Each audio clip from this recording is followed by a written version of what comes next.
Assalamualaikum warahmatullahi wabarakatuh. Pada mata kuliah Sistem Pengendalian Manajemen ini, kelompok kami akan mempresentasikan bab perilaku dalam organisasi.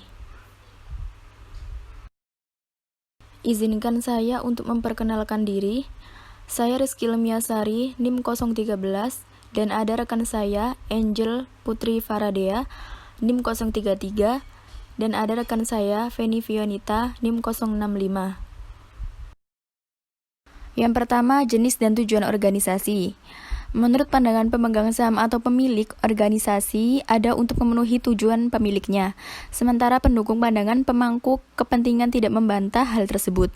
Mereka juga mengklaim bahwa organisasi ada untuk memenuhi tujuan dari kumpulan yang lebih luas atau kelompok, bukan hanya pemiliknya. Selanjutnya ada pandangan pemegang saham. Jika pelanggan berhenti membeli produk dan layanan dari organisasi itu akan berimplikasi pada semua pemangku kepentingan termasuk pemilik. Jika profesional dengan yang sesuai kompetensi tidak mau bekerja untuk organisasi, itu akan terjadi implikasi bagi semua pemangku kepentingan termasuk pemilik.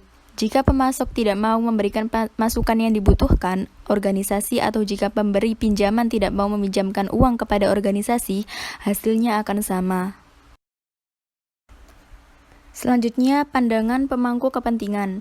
Sebuah organisasi pemangku kepentingan adalah individu dan organisasi yang dengan satu atau lain cara, keduanya memberikan kontribusi dan manfaat dari organisasi yang bersangkutan. Ini kelompok individu atau organisasi secara tradisional sebagai berikut. Antara lain, yang pertama pemilik, yang kedua pelanggan, yang ketiga karyawan, yang keempat pemasok, yang kelima pemberi pinjaman, dan yang terakhir masyarakat. Selanjutnya, tujuan yang terkait dengan pemilik. Tujuan para pemilik organisasi bisnis biasanya dinyatakan sebagai profitabilitas tinggi dan rendah resiko. Ini berarti bahwa pemilik ingin mendapatkan kembali uang mereka investasi dan mereka ingin cukup yakin bahwa mereka akan mendapatkannya itu secara teratur. Namun, dalam praktiknya, pemilik mungkin memiliki banyak tujuan berbeda selain profitabilitas dan resiko, misalnya untuk menyebarkan penemuan atau ide banyak orang, untuk membuat atau memperluas organisasi, atau tetap memegang kendali atas perusahaan. Selanjutnya ada profitabilitas. Profitabilitas biasanya dinyatakan sebagai laba atas investasi, yaitu untung atau pendapatan dikurangi dengan biaya dibagi dengan investasi. Dalam bentuk dasarnya, ini persamaan investasi mengacu pada investasi pemegang saham yang terdiri dari hasil penerbitan saham ditambah lagi dengan laba ditahan. Satu tanggung jawab manajemen adalah untuk mencapai keseimbangan yang tepat antara dua sumber utama pembiayaan, yaitu hutang dan ekuitas. Para pemegang saham investasi atau yang biasa disebut dengan ekuitas ini adalah jumlah pembiayaan yang tidak diperoleh hutang, yaitu dengan cara meminjam.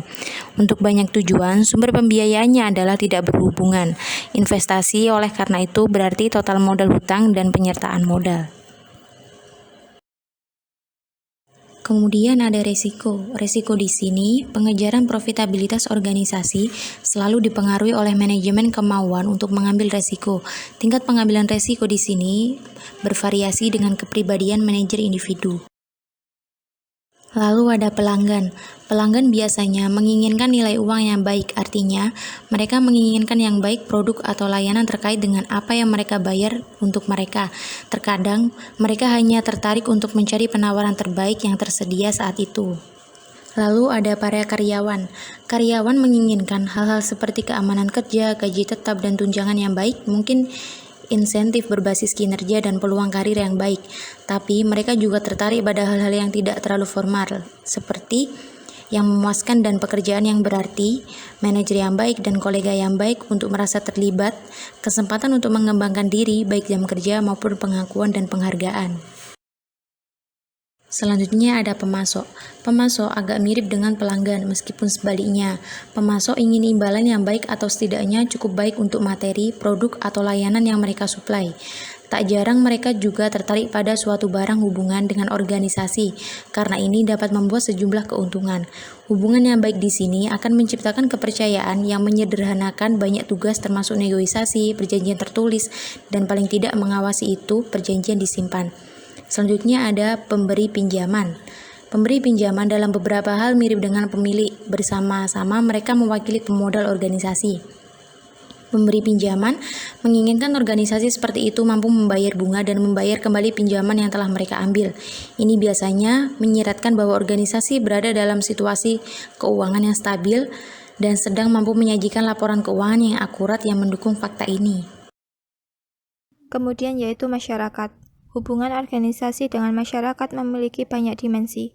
Yang paling dijelaskan yaitu adalah legal. Masyarakat mengharapkan organisasi untuk mematuhi hukum.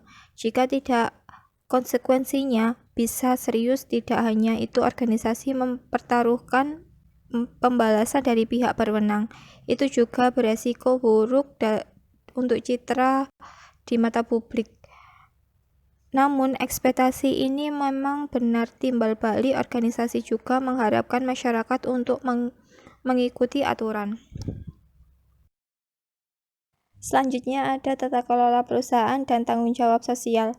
Tata kelola perusahaan berkaitan dengan pandangan pemegang saham dan berurusan dengan bagaimana pemilik dan perwakilan pemilik dari berbagai jenis bertindak untuk mempengaruhi organisasi agar bekerja lebih demi kepentingan terbaik pemiliknya. CSR berkaitan dengan pandangan pemangku kepentingan yang berkaitan dengan dampak organisasi terhadap berbagai kelompok dan bukan hanya pemilik.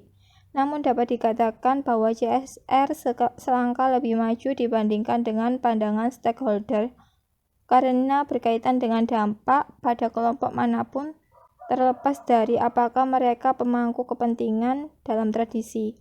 Oleh karena itu, konsep pemangku kepentingan seringkali berbeda dengan CSR literatur dan di antara perusahaan yang bekerja dengan CSR. Dalam artian, itu termasuk semua orang terpengaruh oleh organisasi dan bukan hanya kelompok. Itu keduanya berkontribusi dan mendapat manfaat darinya. Berikutnya yaitu teori kontingensi. Menurut teori ini, pengendalian manajemen dalam organisasi adalah setidaknya harus dirancang agar sejalan dengan lingkungan atau kontingensi organisasi yang dihadapi.